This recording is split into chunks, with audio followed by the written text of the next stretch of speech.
In your professional role, participants often look to you as a trusted adult. You may be an important person to turn to when they have a question that they would not ask a friend, family member, or another staff member.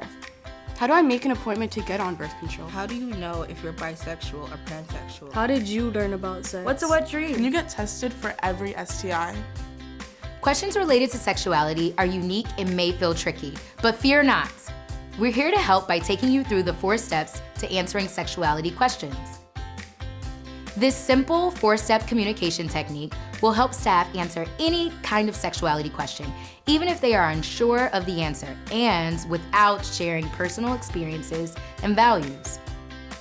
The 4 steps of this communication technique are: Step 1, normalize the question. Step 2, ask for more information. Step 3, answer the question. And Step 4, check for understanding. Following these steps helps staff respond to participants' questions directly and responsibly. Sexuality is a normal and natural part of life. We want the young people we work with to feel comfortable asking and learning about sexuality to support their development, health, and well-being. Staff can normalize questions by affirming the questions asked. For example, "That's a great question. Thank you for asking me that question." Or, "I hear that question a lot." We don't know why a participant is asking us the question, so it's important that we avoid making assumptions or judgments. We call that taking off the adult glasses. Now that we've normalized the question, we can ask for more information. Context is important when answering questions about sexuality. Instead of jumping right into an answer, take a moment to ask for more information. Not only do we want to hear what they know, but it gives us a moment to take a breath before continuing the conversation. Let's look at this in action. Have you ever been pregnant? That's an interesting question. What makes you ask? Oh, so my sister is pregnant. She's excited, but it's weird. I can't believe she's gonna be a mom soon. Sometimes our participants have a question behind the question. So asking for more information can help us feel even more prepared to respond in a way that's useful. Remember the music of your message. Tone of voice and body language are key to asking for more information in a caring way. This helps participants feel more comfortable and open.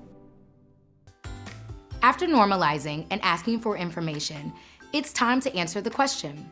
Staff should answer sexuality-related questions by using any combination of the following: sharing relevant messages from your organization's mission, values, and guiding principles, delivering medically accurate information, referring the participant to another provider if the question is outside of your role, or sharing a trusted educational resource.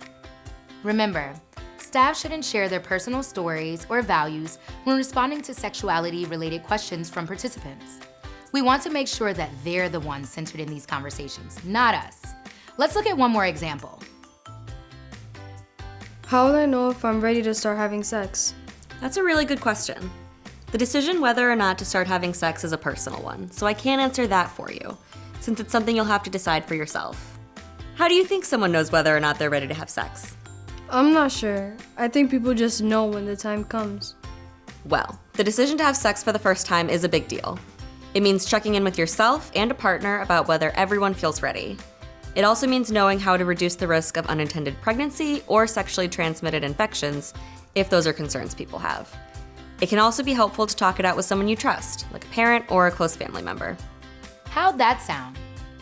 If you want to take some time to think it over, just say so. A great thing to say is, "That's a great question. Let me think on it and get back to you." If you don't know the answer to a question, it's okay to share that with a participant by saying, "I'm not sure." You could even offer to look up the answer together.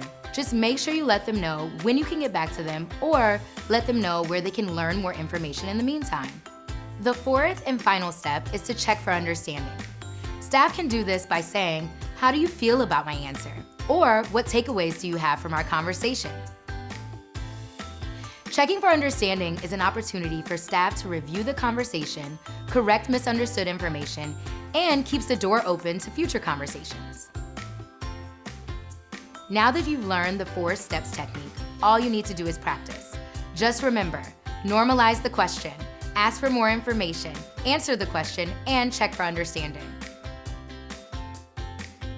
Responding to sexuality questions gets easier with time and practice. Remember the 4 steps technique and see the difference that it makes. You're going to be great. That's a great question. Tell me more about why you're asking. Yes, it's very common for people to wonder about that. Not sure. Let's see if we can find the answer together.